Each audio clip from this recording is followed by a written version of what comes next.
वाचलेला शास्त्रपट योहान कृषी वर्तमान 3 अध्याय 1 ते 15 ही वचनं. या शास्त्रपटाकडे ज्या वेळेस आपण लक्ष लावतो त्यावेळेस आम्हाला या ठिकाणी समजतं निकोदेमस आणि येशू यांचं संभाषण आहे. निकोदेम आणि येशू या दोघांचं संभाषण आहे. आपण आजच्या असणाऱ्या संदेशाचं शीर्षक जे आहे ते आहे धार्मिक आणि आध्यात्मिक. धार्मिक आणि आध्यात्मिक, रिलिजियस अँड स्पिरिच्युअल, है ना. प्रिय बंधू आणि भगिनींनो, एखादा मनुष्य धार्मिक असू शकतो पण आध्यात्मिक असू शकत नाही. परंतु आध्यात्मिक असणाऱ्या माणसाने धार्मिक असणं गरजेचंच आहे.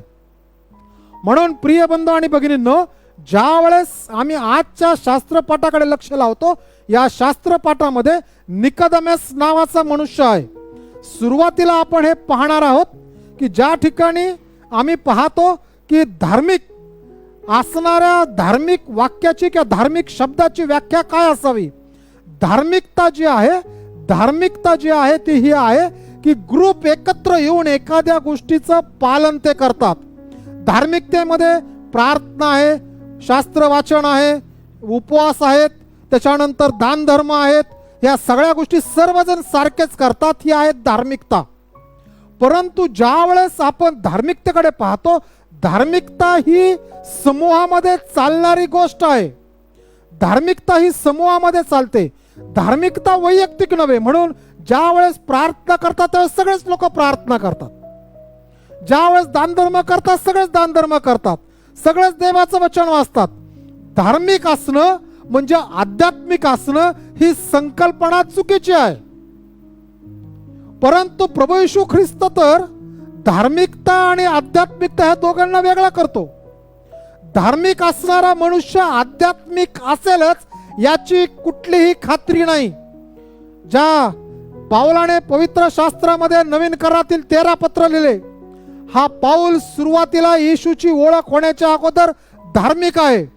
आणि म्हणून तो फिलिप्पेकरास पत्रामध्ये लिहित असताना 3 अध्यायाच्या 5व्या वचनात 4, 5, 6 वचनात असत त्याची धार्मिकता तो सांगतो. आणि तो म्हणताना असं म्हणतो की मी धार्मिक होतो. मी बन्यामीन वंशातला, परुषातला परुषी, मी यहुद्यातला यहुदेती, 8व्या दिवशी सुनता झालेला, नियमशास्त्र दृष्टीने परुषी. हा धार्मिक आहे, पण हा आध्यात्मिक नाही. त्याची आध्यात्मिकता ही धार्मिकतेवरती अवलंबलेली नव्हती. आध्यात्मिक असणं आणि धार्मिक असणं ह्या दोन निराळ्या गोष्टी आहे. आणि म्हणून ज्या वेळेस आम्ही निकोदेमाच्या शास्त्रपाठाकडे येतो त्यावेळेस निकोदेमाचा शास्त्रपाठ आम्हाला सुरुवातीलाच आरंभी निकोदेमाची ओळख करून देतो की निकोदेमस हा धार्मिक मनुष्य आहे. निकोदेमस हा धार्मिक मनुष्य आहे. आणि म्हणून तो असं म्हणतो 3 अध्यायाचं 1 वचन, पुरुषापैकी निकोदेम नावाचा एक मनुष्य होता. तो या ठिकाणी सांगताना ह्या निकोदेमाचा असणाऱ्या जीवनाविषयी तो सांगतो. आणि तो असं म्हणतो की तो जो आहे तो परुषी आहे. परुषी म्हटल्यानंतर परुषी हा धार्मिक गट आहे. परुषांकडे ज्या वेळेस आम्ही पाहतो येशूच्या काळामध्ये साधारणतः 1000-1500 परुषी लोक इस्रायलमध्ये वावरत असावीत. हा त्यांचा एक गट आहे. त्या काळामध्ये इस्रायलमध्ये वेगवेगळ्या प्रकारचे गट होते. परुषी आहेत, सदुके आहेत, हेरोदियन आहेत, असे लहान गट आहेत की ज्यांनी स्वतःला विभागून घेतलेला आहे. आणि हा जो असणारा निकोदेमस आहे हा पुरुषांच्या गटापैकी होता. पुरुषी जे आहेत हे देवाचं दिलेलं नियमशास्त्र जे मोशेला सिनाय पर्वतावर दिलं ते पाळण्यामध्ये ते फार कटाक्षाने एक एक गोष्ट पाळण्यामध्ये तरबेज होते. आणि म्हणून पुरुषांचा विश्वास होता देवाने आम्हाला जे नियमशास्त्र दिलेलं आहे त्या नियमशास्त्रामध्ये 2 गोष्टी आहेत. एक आहे लिखित नियमशास्त्र आणि दुसरं आहे अलिखित नियमशास्त्र किंवा तोंडी नियमशास्त्र. लिखित नियमशास्त्र म्हणजे काय? 10 आज्ञा किंवा पहिल्या 5 पुस्तकामध्ये देवाने सांगितलेले नियम. उदाहरणार्थ जर आपण 10 आज्ञेपैकी म्हणालो शाब्बात दिवसाची आठवण ठेवून तो पवित्रपणे पाळ, हा लिखित नियम की जो नियमशास्त्रात लिहिलेला आहे. निर्गमाचं पुस्तक 20व्या अध्यायामध्ये शाब्बात दिवसाची आठवण ठेवून तो पवित्रपणे पाळ. पण हा पवित्रपणे पाळण्यासाठी अलिखित नियम दिला गेला आणि ते अलिखित नियम आहे. मग जर पवित्र पाळायचा तर तो कसा पाळायचा त्यावरती त्यांनी अनेक नियम लावले. उदाहरणार्थ एक अंजीर, सुकलेल्या अंजिराचं वजन एका अंजिराचं वजन किंवा 2 सुकलेल्या अंजिराचं वजन एवढंच वजन उचलायचं. 1 कोस जास्तीत जास्त चालायचं किंवा अमुक करायचं तमुक करायचं. एक नियम पाळण्यासाठी त्यांनी 100 नियम तयार केले. परंतु ज्या वेळेस आम्ही देवाच्या वचनात पाहतो, हे पुरुषी देवाचा नियम पाळण्याविषयी फार बारकाईने पुढे जाणार आहे. ह्या पुरुषांविषयी आम्हाला शास्त्र शिकवतं नवीन करारामध्ये की ते देवाला दशमांश देण्यामध्ये अनेक वेळेस पुढं, आणि म्हणून त्यांच्याविषयी लिहिलेलं आहे हे बडीशेप पुदिना ह्यांचाही दशांश देतात. अहो, बडीशेप आणल्यानंतर त्या बडीशेप निर्माण झाल्यानंतर त्याचा दशमांश देणं कठीण आहे. पुदिना जो आहे की जो सहज वाढतो, एकदा लावला की तो चालूच राहतो, वाढतच राहतो वाढतो. आणि तो शास्त्र आम्हाला शिकवतं की त्या पुदिन्याचा पण हे दशमांश द्यायचे. बारकाईने काटकसरीने हे जीवन पडताळत असत. बारक्या बारक्या गोष्टी ते पाहत असत, लहान लहान गोष्टी देवाचा नियम पाळत. आणि म्हणून हे जे पुरुष आहेत हे नियमशास्त्राच्या दृष्टीने त्यांना पुरुष संत पाल म्हणतो. म्हणून नियमशास्त्राच्या दृष्टीने मी पुरुष आहे. म्हणजे काय? देवाचं वचन पाळणार आहे. देवाचं वचन पाळण्यासाठी मी वेगळा केलेला आहे. आणि म्हणून हा जो आहे हा धार्मिक वृत्तीचा माणूस आहे. इतकंच नव्हे तर पुरुषी ज्या वेळेस आपल्या जीवनाकडे पाहतात त्यावेळेस इतरांपेक्षा ते स्वतःला जास्त पवित्र मानित असत, कारण की आम्ही देवाचं वचन पाळतो. आणि म्हणून आम्हाला येशूने सांगितलं दाखला आठवतो की येशू म्हणतो मंदिरामध्ये एकदा जकातदार आला, तो मंदिराच्या दाराशी उभा, मंदिराच्या पायथ्याशी उभा राहिला किंवा पायरीशी उभा राहिला, आणि तो वर तोंड न करता तो खाली डोकं लावून म्हणतो, हे मी मज पाप्यावर दया कर. परुषी मागून येतो, त्याला धक्का मारतो आणि पुढे जातो मंदिरामध्ये, आणि मग जाऊन म्हणतो, हे देवा मी आठवड्यात 2दा उपवास करतो, त्या पापी जकातदारासारखा मी नाही, त्याच्यापेक्षा मी पवित्र आहे. पुरुषांना हे पक्क माहित होतं देवाचा नियम आम्ही पाळतो, ते धार्मिक होते. मनुष्य ज्या वेळेस देवाच्या समक्षतेमध्ये येतो त्यावेळेस तो स्वतःची पवित्रता घेऊन येतो. स्वतःची पवित्रता आणि आध्यात्मिकता यामध्ये फरक आहे. स्वतःची पवित्रता आहे आणि आध्यात्मिक जीवन जे आहे किंवा आध्यात्मिकता जी आहे ती देवापासून प्राप्त झालेली पवित्रता आहे. धार्मिकता मनुष्याद्वारे मग कालपरत्वे स्थलपरत्वे धार्मिकता बदलू शकते, परंतु आध्यात्मिकता बदलता येत नाही. आणि हा जो निकोदेम आहे हा धार्मिक मनुष्य आहे. एवढंच नव्हे तर तो यहुद्यांचा एक अधिकारी आहे. हा निकोदेम जो आहे तो जे सभास्थान आहे असणाऱ्या त्या मंदिरामध्ये असणारे जे लोक आहेत त्या मंदिरामधल्या अधिकाऱ्यापैकी एक आहे. म्हणून आम्हाला पाहायला भेटतो येशू मरण पावल्यानंतर ज्या वेळेस येशूचं शरीर घेण्यासाठी आरिमथाईकर योसेफ येतो, त्याच्या संगती निकोदेमस पण येतो. हे दोघं जण येऊन येशूचं शरीर घेतात. हा धार्मिक वृत्तीचा माणूस आहे. हा धार्मिक वृत्तीचा असल्यामुळंच याला यहुदी असणारा यहुद्यांचा हा एक अधिकारी झाला. मंदिरातला हा अधिकारी आहे. याच्या धार्मिकतेविषयी लोक चांगलं बोलत होते. प्रिय बंधू भगिनींनो, आम्ही ज्या वेळेस धार्मिक आहोत त्यावेळेस लोक आमच्या धार्मिकतेकडे निश्चित पाहतात. परंतु प्रत्येक धार्मिकता ही आध्यात्मिकता नव्हे. प्रत्येक धार्मिकता ही आध्यात्मिकता नव्हे. आणि म्हणून तो असं म्हणतोय, तो यहुद्याचा अधिकारी होता. तो रात्रीचा त्याच्याकडे येऊन म्हणजे येशूकडे येऊन त्याला म्हणाला, गुरुजी. त्याला येशूचा सन्मान करणं समजतं. त्याला हे माहित आहे की येशू गुरु आहे, हा रब्बी आहे. त्याने येशूची रब्बी म्हणून ओळख करून घेतली. त्याला अजून येशू पासून शिकायचंय. आणि म्हणतो गुरुजी आपण देवापासून आलेले शिक्षक आहात, याला अधिक देवाचं वचन जाणून घ्यायचंय. अनेक वेळेस हे घडू शकतं की आध्यात्मिक नसताना माणूस धार्मिक असू शकतो.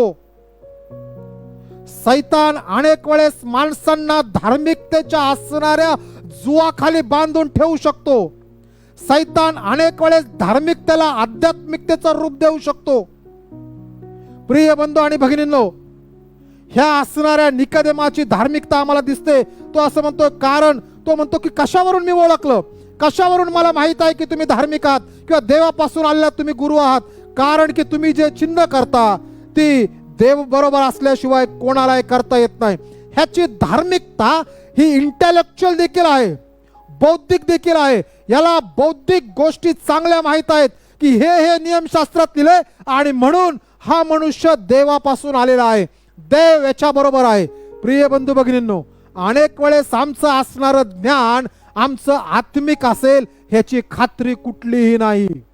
अनेक वेळेस लोकांना देवाचं वचन पुष्कळ माहीत आहे, परंतु आम्हाला पुष्कळ देवाचं वचन माहीत असणं आणि देवाचं वचन पाळणं यामध्ये जमीन आसमानचा फरक आहे. मला किती माहीत आहे हे देव विचारणार नाही, मी किती देवाचं वचन पाळतो हे देव विचारणार आहे. मग तसं जर पाहिलं तर सैतानाला सगळंच देवाचं वचन माहीत आहे, तो त्याच्या परीने देवाचं वचन फिरवण्याचा प्रयत्न करतो. म्हणूनच येशूची परीक्षा झाली असतो त्यावेळेस तो येशूला म्हणतो, येशू शास्त्रामध्ये लिहिलं आहे, तू जर धोंड्यांना भाकर होण्याची आज्ञा केली तर त्या भाकर होतील. येशू म्हणतो, मनुष्य केवळ भाकरीने नव्हे. त्याने देवाचं वचन सैतानाने चुकीच्या पद्धतीने वापरायला सुरुवात केली. त्यानंतर आम्हाला पाहायला भेटतं की हा सैतान येशूला म्हणतो, शास्त्रात असं लिहिलंय, तू वरून उडी मार म्हणजे देवदूत तुला येऊन झेलून धरतील. आणि तो म्हणतो, तू आपला देव परमेश्वर याची परीक्षा पाहू नकोस. हे येशूचं उत्तर आहे. आमचं अध्यात्म, आमचं असणारं धार्मिक ज्ञान, आमचं असणारं पवित्र शास्त्राचं ज्ञान हे आम्हाला देवाच्या आध्यात्मिकतेकडे घेऊन जाईल ह्याच्यासाठी काही प्रमाणामध्ये आशा आहे, परंतु ते आमचं आत्मिक ज्ञान असेल ह्याची कुठलीही आशा संपन्न होत नाही. हा म्हणतो, तुम्ही देवापासून आलेले आहात, देव तुमच्या बरोबर आहे, तुम्ही शिक्षक आहात, तुमच्यापासून गोष्टी शिकायला आम्हाला आवडतात, तुम्ही सर्व जे करता ते चांगलं आहे आणि म्हणून तो असं म्हणतोय की मी तुमच्याकडे आलेलो आहे. हे परुषी लोक जे आहेत, ह्या परुषांमध्ये आणि सदुक्यांमध्ये महत्वाचा असणारी फरक हा होता. परुषी जे आहेत हे पुनरुत्थानावरती विश्वास ठेवणार आहेत, मनुष्य मेल्यानंतर त्याचा एक दिवस पुनरुत्थान होणार आहे, हा पुरुषांचा विश्वास होता. सदुकी पुनरुत्थानावरती विश्वास ठेवत नसत, ते म्हणायचे मनुष्य मेला संपला. त्यानंतर परुषी जे आहेत हे आत्मे आणि देवदूत्यावर विश्वास ठेवणारी हा पंथ होता, परंतु सदुकी आत्मे आणि देवदूत्यावरती विश्वास ठेवत नसत. हा जो पुरुष आहे हा धार्मिक आहे. प्रिय बंधू भगिनींनो, आमची धार्मिकता ही आमची आध्यात्मिकता नव्हे, आमची धार्मिकता आमची आध्यात्मिकता नव्हे. म्हणून मी सुरुवातच संदेशाची केली, एखादा माणूस धार्मिक असू शकतो पण आत्मिक नव्हे. पण आत्मिक असणाऱ्या माणसाने धार्मिक असणं गरजेचंच आहे. कारण की आम्हाला मग पुढे गेल्यानंतर तो येशू त्या संगती बोलतो, आता आम्ही धार्मिकतेविषयी पाहिलं, आता आम्ही आत्मिकतेविषयी पाहणार आहोत आणि आम्ही शोधणार आहोत काय आम्ही आत्मिक आहोत का धार्मिक आहोत. येशूने आत्मिकतेचं उदाहरण दिलं. येशू त्याला म्हणाला, मी तुम्हाला खचित सांगतो, नव्याने जन्मले वाचून कोणालाही देवाचं राज्य पाहता येत नाही. वचन 5, पाण्यापासून व आत्म्यापासून जन्म घेतल्या वाचून कोणीही देवाच्या राज्यात प्रवेश करू शकत नाही. आत्मिक मनुष्यच देवाचं राज्य पाहू शकतो आणि देवाच्या राज्यात प्रवेश करू शकतो. परंतु आत्मिक मनुष्याच्या असणाऱ्या प्रवासाची सुरुवात ही प्रभू येशू ख्रिस्ताला ओळखल्यापासून होते. नवीन जन्म झाल्याशिवाय कोणालाही स्वर्गाचं राज्य पाहता येणार नाही. नवीन जन्म होणं हे आत्मिक जीवनाची सुरुवात आहे. नवीन जन्म होणं हे आत्मिक जीवनाची आणि आत्मिक कौटुंबिक जीवनाची सुरुवात करतं. म्हणून योहान कृष्णवर्तमान 1 अध्याय वचन 12, परंतु जितक्यांनी त्याच्यावर विश्वास ठेवला तितक्यांना त्यांनी देवाची मुले होण्याचा अधिकार दिला. जोपर्यंत आम्ही वैयक्तिक दृष्टिकोनातून देवाचं मूल होत नाही तोपर्यंत आमच्या जीवनामध्ये आत्मिकता सुरू होत नाही. म्हणून आध्यात्मिकता काय आहे तर ही वैयक्तिक आहे, ही सामूहिक नव्हे. आमचे पूर्वजांचं तारण झालं म्हणून माझं तारण झालं नव्हे. पूर्वजांचं तारण झालं त्याच्यानंतर माझ्या दुसऱ्या पिढीचं, तिसऱ्या पिढीचं आणि माझंही वैयक्तिक तारण होणं गरजेचं आहे. आत्मिकता ही वैयक्तिक आहे. माझं आणि देवाचं वैयक्तिक नातं काय आहे.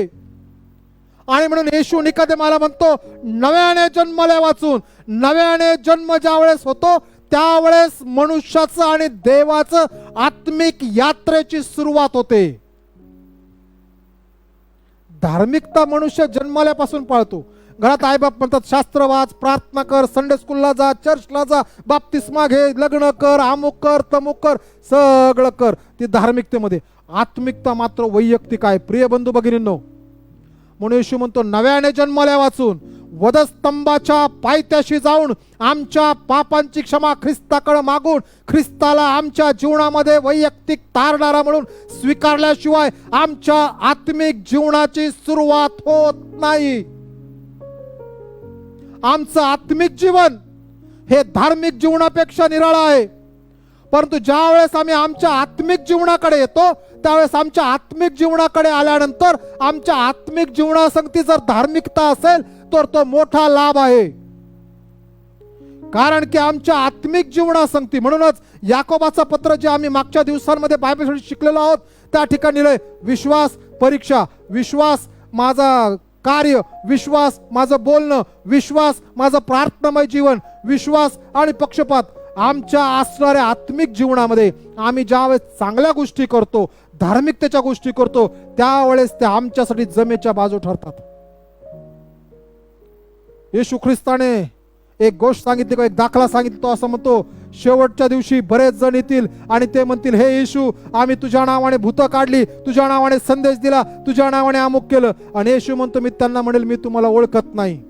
कारण की त्यांची आत्मिक यात्रेची सुरुवात कधीच झाली नव्हती.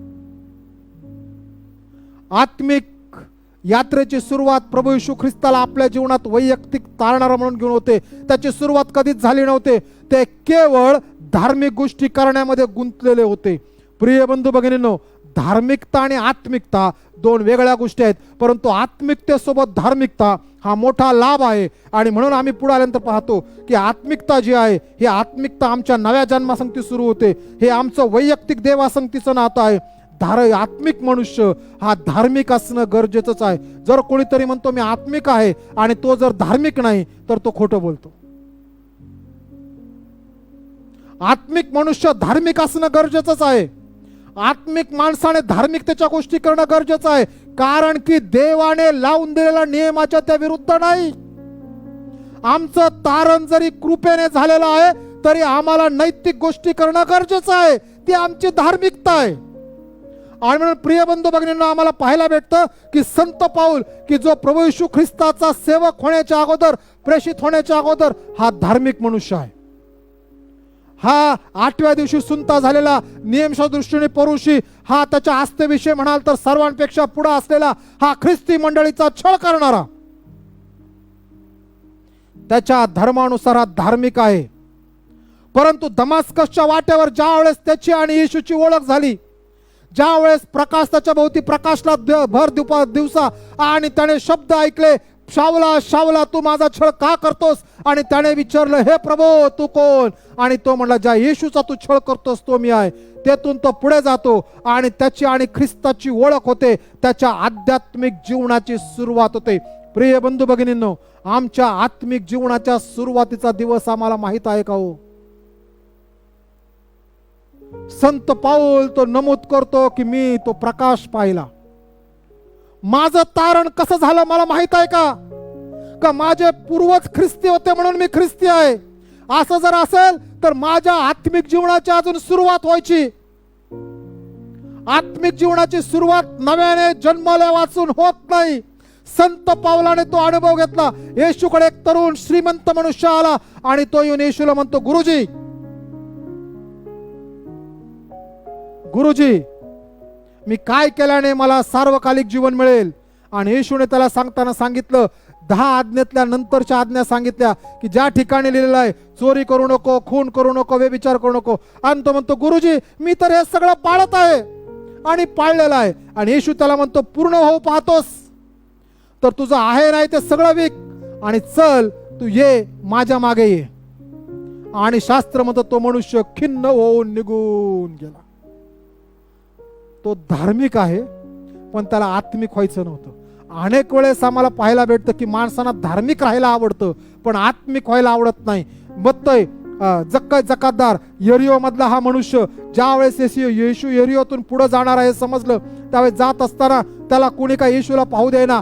परंतु हा जक्कय पळत येतो आणि अंजिराच्या झाडावर जाऊन चढतो आणि त्याची इच्छा अशी आहे की त्याने येशूला पाहावं पण येशूने त्याला पाहू नये. अनेक वेळेस माणसाला हे वाटतं की देवाला आम्ही पाहावं पण देवाने आम्हाला पाहू नये आणि जक्कयासारखं अंजिराच्या झाडावर जाऊन चढतात.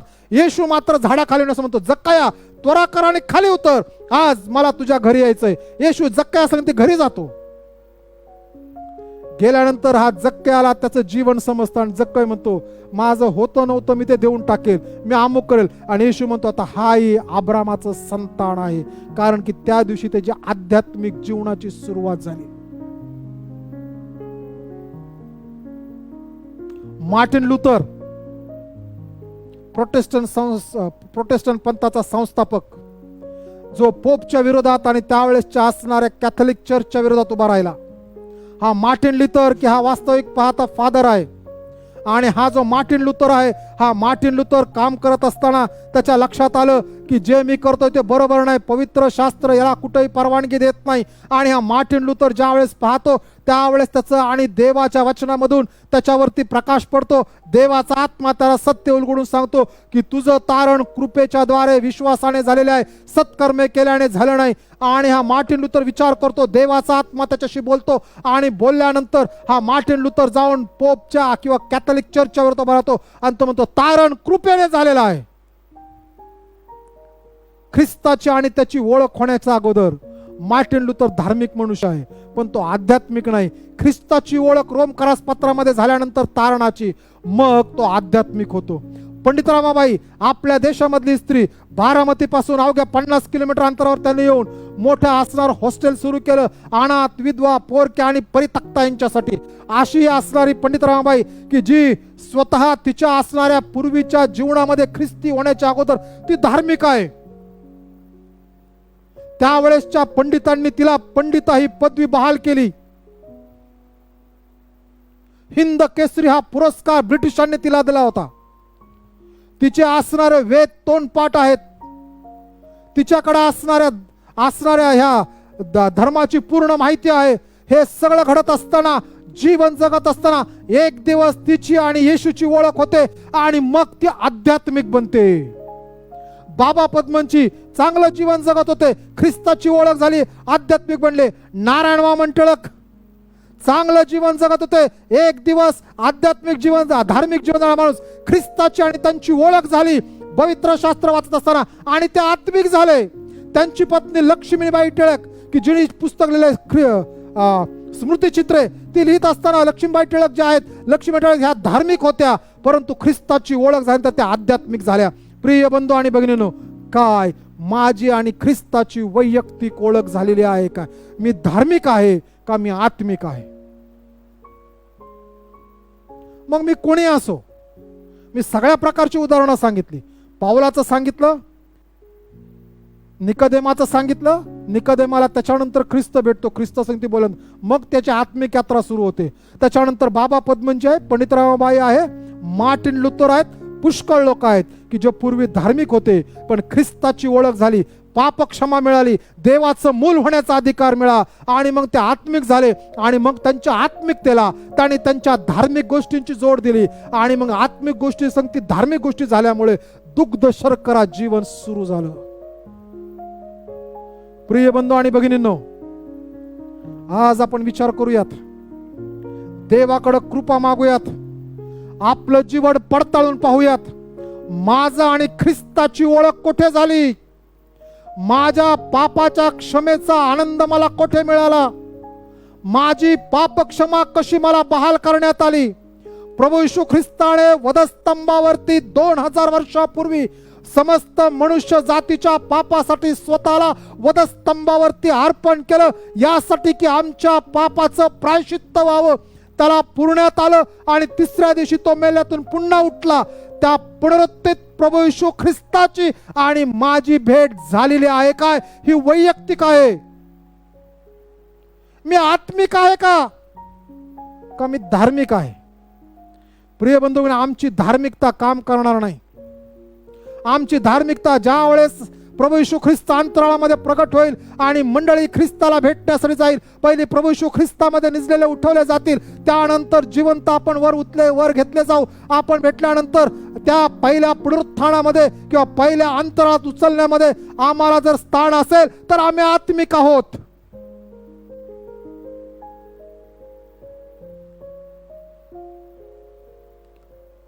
अनेक वेळेस प्रश्न पडतो, त्या न्यायाच्या दिवशी लोक येशू संगती किंवा येशू संगती किती मोठा वार्तालाप ते करतील. जीवनाच्या पुस्तकात माझं नाव हे आत्मिक यात्रेची सुरुवात झाल्यानंतर लिहिलं जातं. कोकऱ्याच्या जीवनाच्या पुस्तकात माझं नाव लिहिलेलं आहे का? प्रिय बंधू भगिनींनो, आम्ही धार्मिक आहोत का आत्मिक आहोत हे ज्याचं त्याला माहित आहे. जर आम्ही फक्त धार्मिक आहोत तर आज हीच वेळ आहे. आजच तारणाची संधी आहे. आजच पापक्षमा मागण्याची संधी आहे. आजच ख्रिस्ताला आपल्या अंतःकरणातून हाक मारा आणि त्याला म्हणा, मी पापी आहे, माझ्या पापाची क्षमा कर आणि हे प्रभू माझ्या जीवनाचा तू मालक हो, माझा तारणारा तू हो. आपली पाप येशूच्या वधस्तंभाच्या पायथ्याशी देऊन टाका. माझं आणि तुमचं तारण व्हावं म्हणून त्याच्या हातापायात खळे बोसकले, त्याला 39 चापकाचे फटके मारले, त्याच्या डोक्यावर सोटा मारण्यात आला, छितू करण्यात आली, तोंडावर थुंकले, थपडाका मारल्या, त्याचे हाल हाल करण्यात आले. हे जे मी सहन केलं ते त्यांनी सहन केलं. अजून ह्या ख्रिस्ताची जर ओळख झाली नाही, आज ख्रिस्ता म्हणा, ख्रिस्ता तू माझ्यासाठी वधस्तंभावर मरण पावला आणि त्या वधस्तंभाच्या पायथ्याशी मी आलोय, माझ्या पापाची क्षमा कर. आणि मग आमच्या आध्यात्मिक जीवनाची सुरुवात होईल. आणि ह्या आध्यात्मिक जीवनाला, ह्या आत्मिक जीवनाला मग आमच्या आध्यात्मिकची जोड बसल्यानंतर हे अधिक आशीर्वादाचं होईल. प्रिय बंधू आणि भगिनींनो, केवळ धार्मिकतेवरती अवलंबून असू नका. केवळ धार्मिकतेवरती अवलंबून असू नका. आत्मिक व्हा. ख्रिस्ताच्या कुटुंबामध्ये प्रवेश मिळवा. तारण प्राप्त करून घ्या. पापाची क्षमा प्राप्त करून घ्या. गीतकर्ता 426 मध्ये म्हणतो, हे देवा, मी उघडा बागडा आंधळा आहे तसाच तुझ्याकडे आलोय. जसा मी आलो निराधार आहे तसं ख्रिस्ताच्या चरणाशी जा. आज हाक मारा आणि म्हणा, मी असा आहे, मला तुझ्या हातात देतो. आम्हा प्रत्येकाला माहित आहे प्रिय बंधू आणि भगिनींनो, आम्ही आत्मिक आहोत का धार्मिक आहोत. जर धार्मिक असाल तर आत्मिक बना, आणि आत्मिक जर आहात तर आपल्या आत्मिकतेला धार्मिकतेची जोड द्या.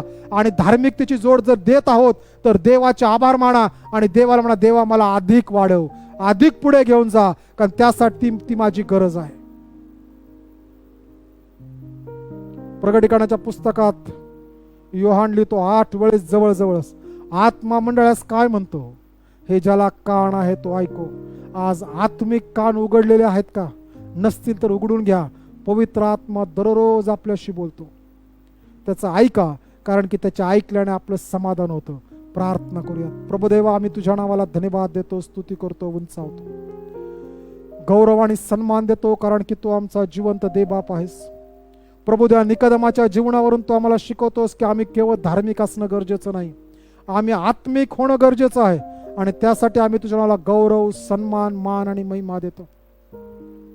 प्रभुदेवा, ज्यांचं आध्यात्मिक जीवनाची सुरुवात झालेली आहे, त्या प्रत्येक आत्मिक सुरुवात झालेल्या व्यक्तीसाठी आम्ही गौरव आणि सन्मान तुला देतो, मान आणि महिमा देतो, तुझ्या नावाला उंचावतो, तुझी उपकारस्तुती करतो. प्रभुदेवा, ज्यांना अजून आत्मिकतेचा स्पर्श नाही, आज ख्रिस्ताच्या वधस्तंभाला बिलगून प्रार्थना करू देत. प्रभुदेवा, कोणाचाही नाश होऊ देऊ नकोस, तर प्रत्येकाचं तारण अशी तुझी इच्छा आहे. आणि अजून जे प्रभुदेवा आत्मिक नाहीत, त्यांच्या संगती आज आध्यात्मिक जीवनाचा प्रवास सुरू होऊ देत. प्रभू, त्यांनी ख्रिस्ताला मिठी मारावी, पुनरुत्थित ख्रिस्ताला आपल्या जीवनामध्ये घ्यावी कृपा तू होत. ऐकणाऱ्या कोणाचाही नाश होणे अशी कृपा तू होत. संभाळ करणारा दे बाप तू हो, तुझी कृपा तू होत. प्रभू, आम्ही सर्वांचं समर्पण तुझ्या हातामध्ये करतो. आम्हाला जे आत्मिक जीवन दिलं असते धार्मिकते संगती जोडून अधिक प्रफुल्लित करण्यासाठी तुझ्या पवित्र आत्म्याला आमचा शिक्षक होऊ देत. प्रार्थना येशूच्या द्वारे मागतो, म्हणून तो ऐक. आमेन.